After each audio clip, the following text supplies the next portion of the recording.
Hi friends, అందరికీ hi. ఈరోజు ఇటీవల విడుదల కాబడిన ఎస్ఎస్సి జీడీ కానిస్టేబుల్ నోటిఫికేషన్ యొక్క వివరాలు మరియు అప్లై చేసే విధానము మరియు సిలబస్ డీటెయిల్స్ ఈ యొక్క వీడియోలో మనం చూద్దాం.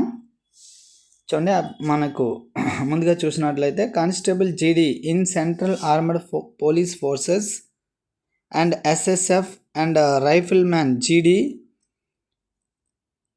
And Assam rifles examination 2026 notification యొక్క వివరాలను మనం చూద్దాం. చూడండి, date for submission of online application from online application ఎప్పటి నుండి ఎప్పటి వరకు అంటే 1/12. చూడండి, 12వ నెల 1 నుండి 12వ నెల 31వ తేదీ వరకు మనం అప్లై చేసుకునే అవకాశం ఉంటుంది. అంటే ప్రస్తుతం అప్లై చేసుకునే ప్రాసెస్ అనేది జరుగుతుంది. 1/12/2025 నుండి 31/12/2025 వరకు అప్లై చేసుకోవడానికి అవకాశం ఉంది. ఎవరైతే అభ్యర్థులు అర్హత కలిగి ఉన్నారో వారందరూ కూడా ముందుగా అప్లికేషన్ అనేది అప్లై చేసుకోండి. Next, last date for receivement application. Last date ఎప్పుడు అంటే 12వ నెల 31 రాత్రి 11తో పూర్తవుతుంది. ఫీజు పేమెంట్ ఎప్పటి వరకు ఉంటుందంటే అప్లికేషన్ మనం 12వ నెల 31వ తేదీ అప్లై చేసుకున్న ఫీజు పేమెంట్ 1/1/2026 రాత్రి 11 గంటల వరకు కూడా ఫీజు పేమెంట్ చేసుకోవడానికి అవకాశం ఉందని చెప్పి మనకు ఇవ్వడం జరిగినది. నెక్స్ట్, ఆన్లైన్ అప్లికేషన్ ఎక్కడైనా మిస్టేక్స్ ఉంటే కరెక్షన్ వచ్చేసరికి 1వ నెల 8వ తేదీ నుండి 1వ నెల 10వ తేదీ వరకు ఉంటుందని చెప్పి మనకు టెంటేటివ్ షెడ్యూల్ ఇవ్వడం జరిగింది.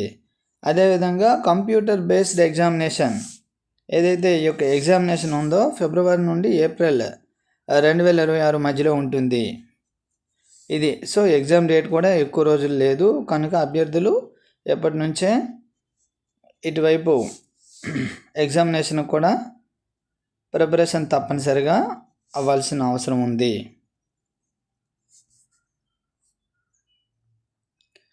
నెక్స్ట్ ప్రాసెస్ చూద్దాం ఒకసారి.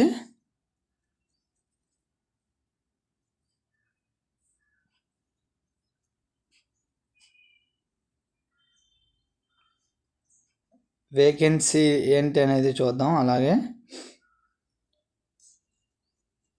అప్లికేషన్ ప్రాసెస్ వచ్చేసరికి ఆన్లైన్ మోడ్లోనే మాత్రమే ఉంది, ఆఫ్లైన్ అనేది లేదు. ఎగ్జామినేషన్ ఎన్ని లాంగ్వేజెస్లో ఉంది అంటే 13 లాంగ్వేజెస్లో ఉంది, 13 లాంగ్వేజెస్. ఆ లాంగ్వేజ్లు కూడా ఇక్కడ ఇవ్వడం జరిగినది. మన తెలుగులో కూడా ఎగ్జామినేషన్ ఉంటుంది, గమనించండి. తెలుగుతో పాటుగా మనకు ఇతర లాంగ్వేజ్లో 13 లాంగ్వేజ్ల్లో కూడా ఈ ఎగ్జామినేషన్ అనేది ఉంది అని చెప్పి మనకు ఇవ్వడం జరిగినది. Next, physical standard test. First చూడండి, physical efficiency test, PET test, detailed medical examination, next ఆ తర్వాత review medical examination, next document verification అనేది మనకి ఇవి ప్రాసెస్లో. ఎగ్జామినేషను, తర్వాత పీఈటీ, తర్వాత మెడికల్, తర్వాత review medical examination, document verification. ఇవి షెడ్యూల్ డిఫరెంట్ షెడ్యూల్లో ఉంటుంది అని చెప్పి మనకు చెప్పడం జరిగింది. నెక్స్ట్ చూడండి, ఇక్కడ చూడండి, మనం ఫస్ట్ ఇది ఒక పాయింట్ పారా విడిచిపెట్టాం కదా. As per the recruitment scheme formulated by the ministry of home affairs వారు per the memorandum understanding signed between the Ministry of Home Affairs, Staff Selection Commission SSC, the Staff Selection Commission will conduct open competitive examination recruitment. So open competitive ఎగ్జామినేషన్లో మనకు అన్ని పోటీ పరీక్షలు కూడా ఉంటాయి, అది మనకు అవగాహన ఉన్నదే. సో అందులో వచ్చేసరికి జనరల్ డ్యూటీ జీడీ constable and border security force BSF and central industrial security force CISF, central reserve police force CRPF, ITBP Indo Tibetan border police, next SSB Sahasra Seema ball and secretary security force SSF and rifle man General Duty, Assam Rifles, AR. The recruitment process will consist of computer-based examination. First computer based examination ఉంటుంది, తర్వాత PET physical standard test ఉంటుంది, తర్వాత physical efficiency test ఉంటుంది, next medical examination and document verification.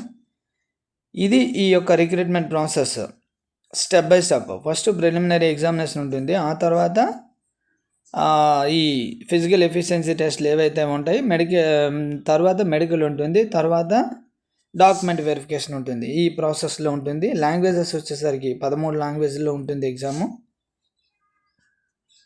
Only online mode ద్వారా మాత్రమే exam అనేది ఉంటుంది. So ఈ వేకెన్సీ అనేవి ఆల్ ఇండియా బేసెస్గా ఉంటాయని చెప్పడం జరిగింది. అది మనకు అవగాహన ఉన్నదే.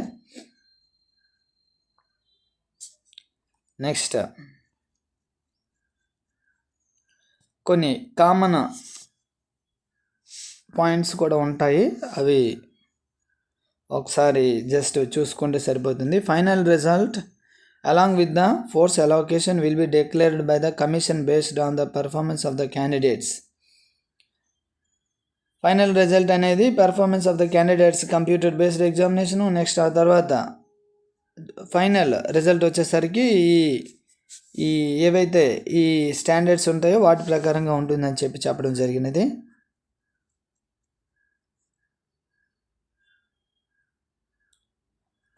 based on the performance candidates computer based examination and preference for the forces opted by the online application. చాలా ఇంపార్టెంట్ పాయింట్ ఇది చూడండి.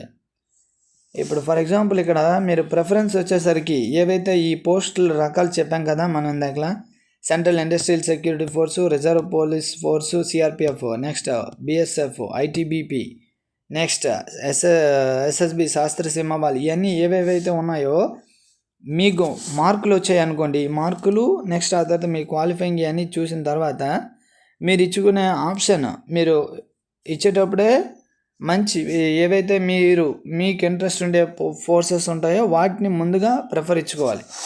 ప్రిఫరెన్స్ ఇచ్చుకోవడం వల్ల పోస్టులు ఎక్కువ తక్కువతో సంబంధం లేదు. అభ్యర్థులు అది గమనించండి.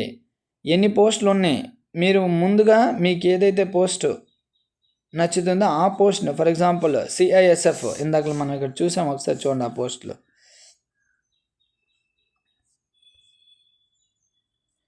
ఇందులో ఇక్కడ ఇచ్చారు చూడండి, constable general duty in border security force.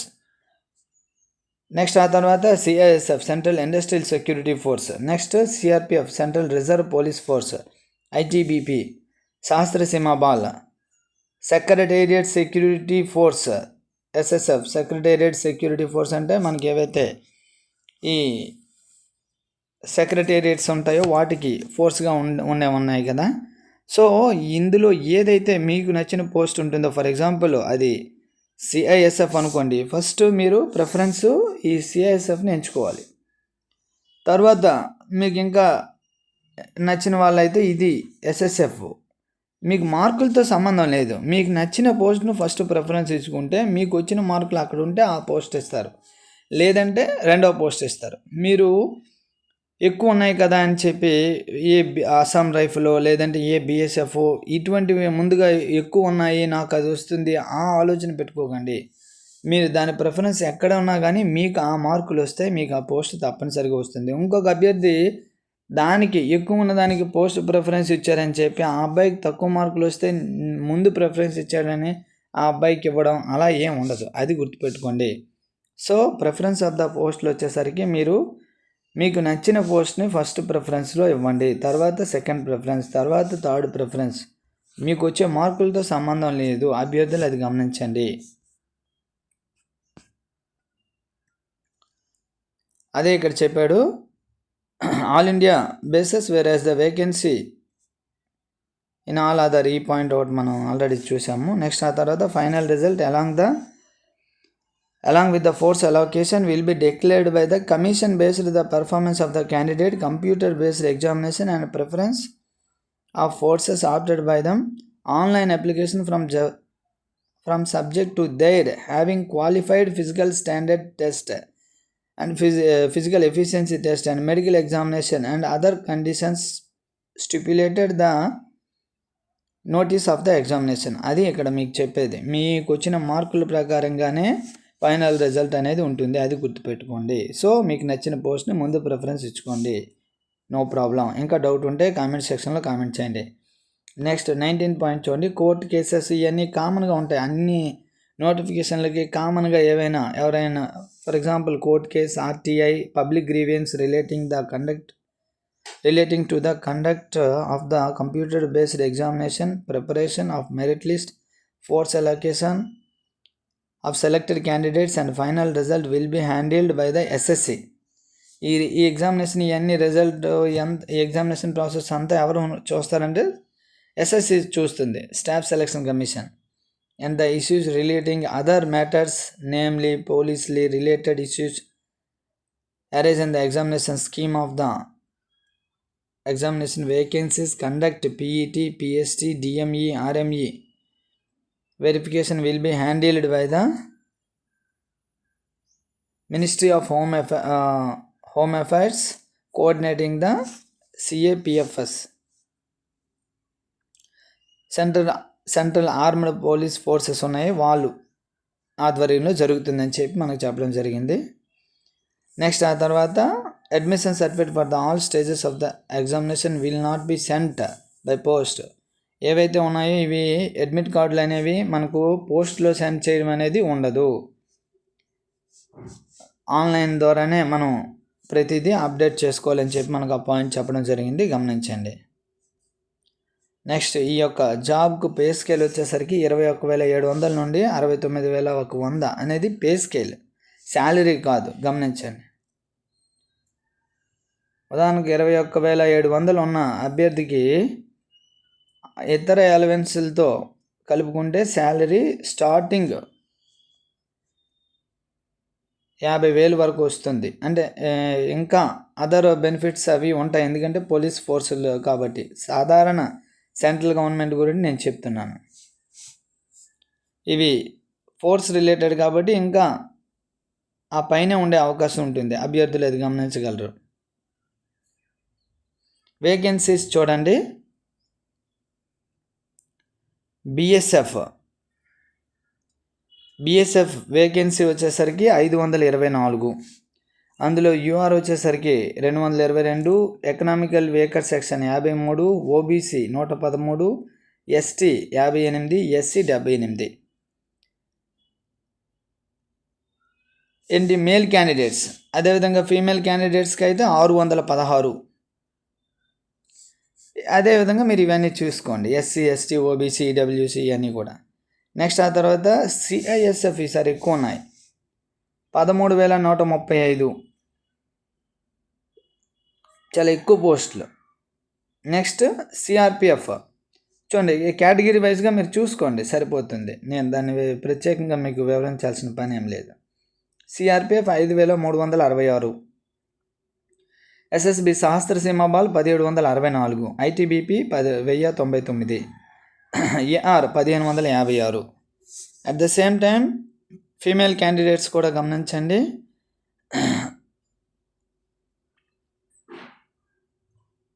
Female candidates చూడండి, బిఎస్ఎఫ్ 616, సిఐఎస్ఎఫ్ 14,595, చాలా ఎక్కువ పోస్టులే. సిఐఎస్ఎఫ్ ఎక్కువ ఉన్నాయి, మంచి పోస్టులు, ఎక్కువ పోస్టులు ఉన్నాయి. Next CRPF reserved police force 5,490, SSB 1,764, ITBP 1,293, AR 1,706. ఇంచుమించుగా పురుష అభ్యర్థులతో సమానంగా మహిళా అభ్యర్థులు కూడా పోస్టులు అలోకేట్ చేయడం జరిగినది, గమనించగలరు అభ్యర్థులు.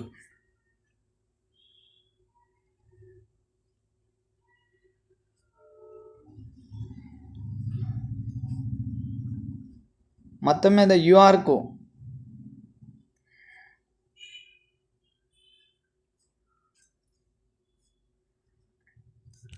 చూడండి, మొత్తం మీద యూఆర్కు 10,198 పోస్టులు కేటాయించడం జరిగినది. మొత్తంగా పురుష అభ్యర్థులకి అలోకేట్ చేసిన పోస్టులు వచ్చేసరికి 23,467 పురుష అభ్యర్థుల కన్నా స్త్రీ అభ్యర్థులకి ఎక్కువ పోస్టులు అలోకేట్ చేశారు, గమనించండి. 25,487. స్త్రీ అభ్యర్థులకే ఈసారి పోస్టులు ఎక్కువ. సో అభ్యర్థులు గమనించగలరు. అదేవిధంగా కేటగిరీ వైజ్గా చూసుకోండి. ఎస్సీ, ఎస్టీ, ఈ మిగిలిన OBC, EWS, economically weaker section, ఇవన్నీ కూడా అభ్యర్థులు చూసుకోండి. నెక్స్ట్ 31వ పాయింట్ చూడండి. 31వ కాలం, the vacancy tentative vacancy in the detail. ఈ వేకెన్సీ అనేది టెంటేటివ్, తర్వాత పెంచవచ్చు తగ్గించవచ్చు అని మనకు చెప్తారు, కానీ తగ్గించడం అనేది ఎక్కడ ఉండదు, పెంచే అవకాశం ఉంటుంది. నెక్స్ట్ ఆ తర్వాత సాధారణంగా అటువంటి పాయింట్లు ఇస్తారు, పోనీ ఇది మనం చదువుదాం. The vacancy are tentative. The vacancy in detail state wise, force wise, gender wise, category wise are available on the website. Commission for the candidates tentative vacancy. Any changes in the number of vacancy will be intimated through website commission. ఒకవేళ వీళ్ళు పెంచుతాం తగ్గిస్తామని ఏమీ చెప్పలేదు, కానీ ఏమైనా changes ఉంటే intimation ఉంటుంది, అదేవిధంగా కమిషన్ వెబ్సైట్లో ఉంటుందని చెప్పారు. బెస్ట్. నెక్స్ట్ ఆ తర్వాత 32 పాయింట్ చూడండి. 10% vacancies are remarked ex servicemen కోటాలో ఉంటుందని చెప్పి మనకు చెప్పడం జరిగింది. ESM. If suitable ESM candidates are not available, the vacancy reserved for ESM will be filled non ESM. వాళ్ళు లేకపోతే నాన్ ఈఎస్ఎం ద్వారా ఫిల్ చేస్తారంట.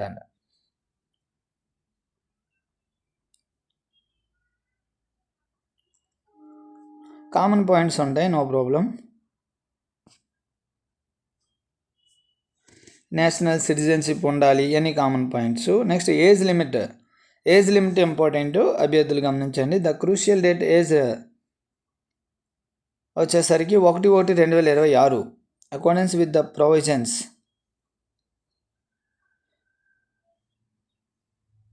The candidates must be 18 to 23 మధ్యలో ఉండాలి. క్యాండిడేట్స్ ఇయర్స్ వచ్చేసరికి 18 to 23, ఎప్పటికీ 1/1/2026 నాటికి. అంటే క్యాండిడేట్స్ చూడండి, వారి వయసు వచ్చేసరికి నాట్ బిఫోర్ 2/1/2003కు ముందు ఉండకూడదు, నాట్ లేటర్ దాన్ 2008 ఈ మధ్యలో ఉండాలి. చూడండి, అంటే 2/1/2003 నుండి 1/1/2008 మధ్యలో పుట్టిన అభ్యర్థులు. అంటే వీరు ఈ ఏజ్ అనేది ఎవరికంటే ఎవరైతే యూఆర్ ఉంటారో వారికి వాళ్ళు మెన్షన్ చేస్తారు. అక్కడి నుంచి ఎస్టీకి అయితే 5 years రిలాక్సేషన్ ఉంటుంది, ఓబీసీకి అయితే 3 years రిలాక్సేషన్ ఉంటుంది, ఎక్స్ సర్వీస్ మ్యాన్కి అయితే 3 years ఉంటుంది. After deduction for the military service rendered from the actual age on the actual age కన్నా వాళ్ళకి వచ్చేసరికి 3 years, ఇంకో 3 years యాడ్ ఉంటుంది అని చెప్పడం జరిగింది. చూడండి, 2/1/2003 నుండి 1/1/2008 మధ్యలో పుట్టిన అభ్యర్థులు అయి ఉండాలి, యూఆర్ క్యాండిడేట్కి చెందిన వాళ్ళు. అదే ఎస్టీ అయితే 2003కి 5 సంవత్సరాలు ముందున్నా పర్వాలేదు, ఓబీసీ అయితే 2003కి 3 సంవత్సరాల ముందు అంటే 2000 అయి ఉంటే సరిపోతుంది వాళ్ళది. ఎస్టీ అయితే 98 అయినా పర్వాలేదు, అలా దాని అర్థం. ఇంకా ఎవరికైనా అభ్యర్థులు డౌట్ ఉంటే మన కామెంట్లో కామెంట్ చేయొచ్చు, నో ప్రాబ్లం.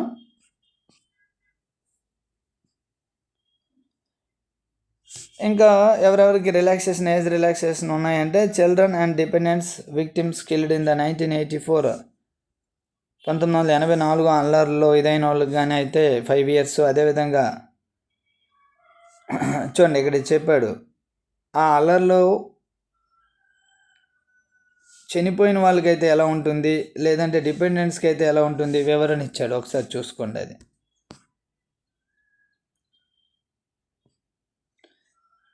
ఆన్లైన్ అప్లికేషన్లో date of birth field by the candidate online application from the same recorded as the matriculation. చూడండి, 10th క్లాస్లో ఏ విధంగా అయితే ఉందో ఆ విధంగానే మన యొక్క నేము, డేట్ ఆఫ్ బర్త్ ఇవన్నీ కూడా ఆ విధంగానే ఫిల్ చేయాల్సిన అవసరం ఉంటుంది. అభ్యర్థులు అది గమనించండి.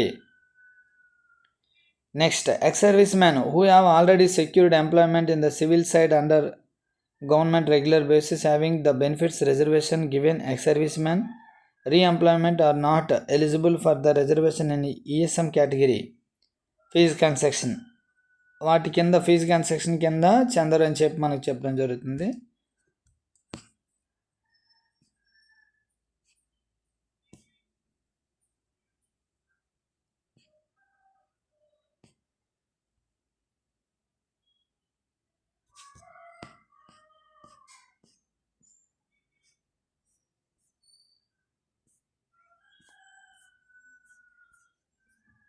మెయిన్ కామన్గా అందరికీ అవసరం ఉండే పాయింట్స్నే మెయిన్ మనం డిస్కస్ చేస్తాను. ఇంకా ఎవరికైనా డౌట్ ఉంటే కామెంట్ సెక్షన్లో కామెంట్ చేయండి. ఆ పర్టికులర్ పాయింట్పై వీడియో చేయడం జరుగుతుంది.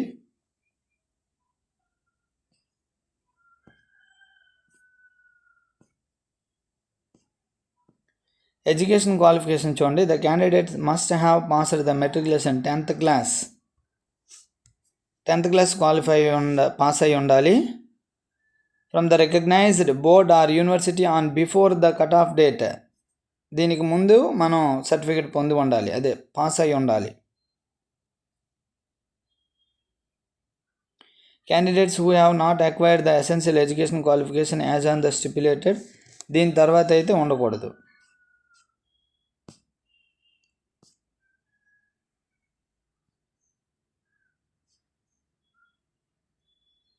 కామన్ పాయింట్స్ వచ్చేసరికి డాక్యుమెంట్ వెరిఫికేషన్ నాటికి అన్ని సర్టిఫికేట్లు ఉండాలి అని చెప్పి మనకు చెప్తున్నారు. నెక్స్ట్ చూడండి, ఎవరైతే ఎన్సీసీ నేషనల్ క్యాడెట్ కార్ప్స్ అంటాం, ఎన్సీసీలో చేసి ఉంటారు, సర్టిఫికేట్స్ ఉంటాయి కదా మనకు, ఏబిసి సర్టిఫికేట్స్. సి సర్టిఫికేట్ ఉంటే 5% మార్క్స్ అనేవి మొత్తం మార్కుల్లో 5% ఇస్తారు, బి ఉంటే 3% ఇస్తారు, ఏ ఉంటే 2% మార్క్స్ అనేవి యాడ్ చేయడం జరుగుతుంది.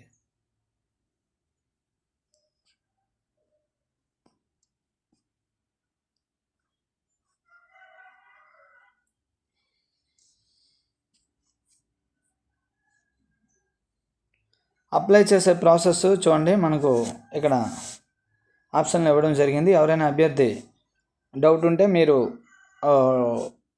కామెంట్ చేయండి, నేను ఈ పూర్తి ప్రాసెస్ మరో వీడియోలో మీకు చేసి చూపిస్తాను. మెయిన్గా మీరు గుర్తుపెట్టుకోవాల్సింది ఏంటంటే, అభ్యర్థి యాజ్ పర్ 10th ప్రకారంగా మీ యొక్క నేము మరియు డేట్ ఆఫ్ బర్త్ మరియు ఇతర వివరాలు పూర్తిగా ఫిల్ చేయండి. డౌట్ ఉంటే కామెంట్ సెక్షన్లో కామెంట్ చేయండి.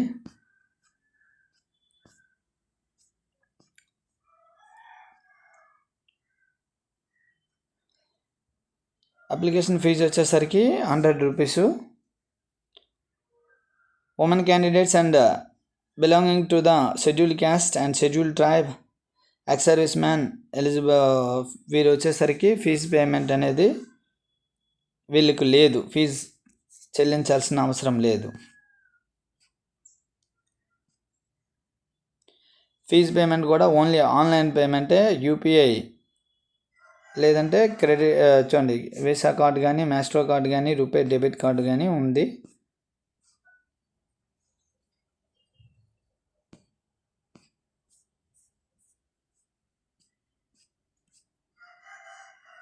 చూడండి, centres of the examination centres కూడా ఎక్కడెక్కడ అనేది మనకి ఇవ్వడం జరిగినది. చూడండి, ఒక్కొక్క స్టేట్లో ఎక్కడెక్కడ సెంటర్స్ అనేవి, ఉత్తరప్రదేశ్లో సెంటర్స్ అవి, నెక్స్ట్ ఈస్టర్న్ రీజియన్లో centres, next Karnataka region, Madhya Pradesh region, north eastern region, northern region, north western region, southern region మన ఆంధ్రప్రదేశ్, తెలంగాణ వచ్చేసరికి గుంటూరు, కర్నూలు, కాకినాడ, నెల్లూరు, విశాఖపట్నం, విజయనగరం, చాలా వరకు మెయిన్ ఏరియాలన్నీ కూడా ఇవ్వడం జరిగింది. అభ్యర్థులు అది గమనించగలరు.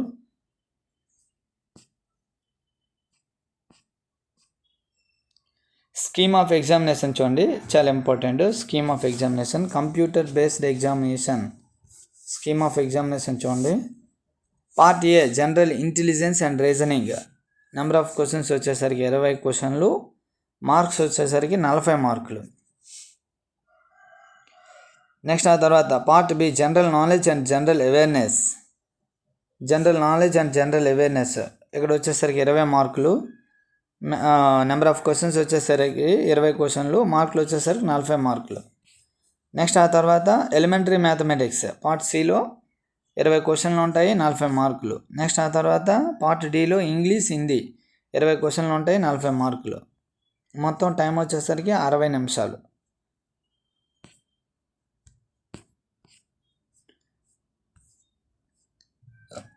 అంటే చూడండి మొత్తం మార్కులు వచ్చేసరికి 120 marks. There will be a negative marking. చూడండి ప్రతి 4 తప్పులకు 1 మార్కు పోతుంది. సో అభ్యర్థులు క్లారిటీగా చదివి ఉండాలి.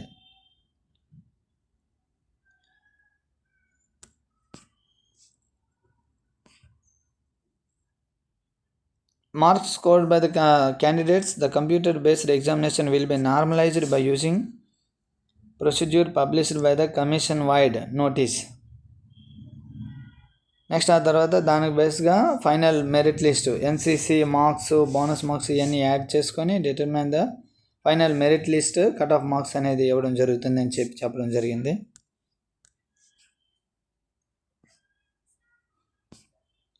చూడండి జనరల్ ఇంటెలిజెన్స్ రీజనింగ్లో ఏంటి సిలబస్, జనరల్ నాలెడ్జ్ జనరల్ అవేర్నెస్లో సిలబస్ ఏంటి. For example general knowledge and awareness చూద్దాం. Questions in this component will be aim at testing candidates general awareness. ఈ సిలబస్ని మనం మరొకసారి చూద్దాంలేండి. ఫిజికల్ టెస్ట్లో ఏ విధంగా ఉంటుంది ఏంటి అనేది ఇక్కడ ఇవ్వడం జరిగింది. చూడండి 5 km in 24 minutes male candidate 5 km 24 minutes, female candidate 1.6 km 8.5 minutes.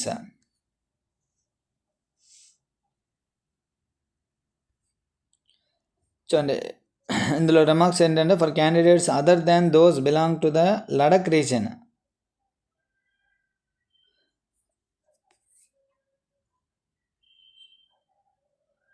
వాళ్ళు కాకుండా లడక్ రీజన్ వాళ్ళకైతే ఈ ఈ ఈ క్యాపబిలిటీస్ ఇచ్చాడు. 1.6 km 7 minutes, లేదా 800 meters in 5 minutes. ఇలా ఫీమేల్స్కి అయితే 800 meters in 5 minutes. వాళ్ళకి సపరేట్గా మెన్షన్ చేయడం జరిగింది. అదర్ దాన్ లడక్ క్యాండిడేట్స్కి అయితే ఇది, సాధారణ అభ్యర్థులకి ఇవి వచ్చేసరికి. చూడండి ఫిజికల్ స్టాండర్డ్లు కూడా చూడండి, మేల్ వచ్చేసరికి 170 centimeters ఉండాలి, ఫీమేల్ వచ్చేసరికి 157 centimeters, మేల్ వచ్చేసరికి 170 centimeters. రిలాక్సేషన్ హైట్ చూడండి, షెడ్యూల్ ట్రైబ్స్కి వచ్చేసరికి మేల్ 162.5, ఫీమేల్ 150. అదేవిధంగా schedule tribe candidates north eastern states వచ్చేసరికి మేల్ క్యాండిడేట్స్కి వచ్చేసరికి 157, ఫీమేల్ క్యాండిడేట్స్కి వచ్చేసరికి 147. అలా నెక్స్ట్ ఎవరెవరికైతే రిలాక్సేషన్స్ ఉన్నాయో అవన్నీ ఇక్కడ ఇవ్వడం జరిగింది. ఒకసారి అభ్యర్థులు చూడండి.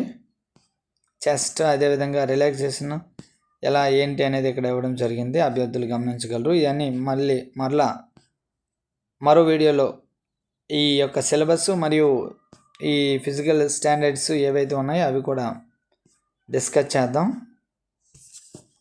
అవి అవసరమైన వాళ్ళు మన కామెంట్ సెక్షన్లో తప్పనిసరిగా కామెంట్ చేయండి, దానికి రిలేటెడ్గా మనం వీడియో చేయడం జరుగుతుంది.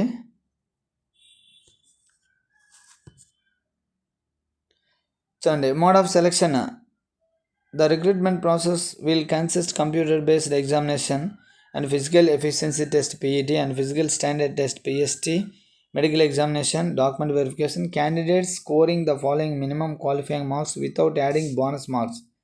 క్వాలిఫైయింగ్ మార్క్స్ విషయంలో బోనస్ మార్క్స్ అనేవి ఉండవు, ఫైనల్ మెరిట్ లిస్ట్లోనే ఉంటుంది, అదే అక్కడ మెన్షన్ చేశారు. Computer based examination will be considered eligible for short listing to the next స్టేజ్లోకి వెళ్ళడానికి యూఆర్కి 30% ఉండాలి క్వాలిఫైయింగ్ పర్సెంట్, ఓబీసీకి 25%, ఆల్ అదర్ కేటగిరీస్కి 20% ఉండాలని చెప్పి మనకు మెన్షన్ చేయడం జరిగింది. ఈ రిలాక్సేషన్ ఇందాకలే మనం చూసాం, అది కూడా.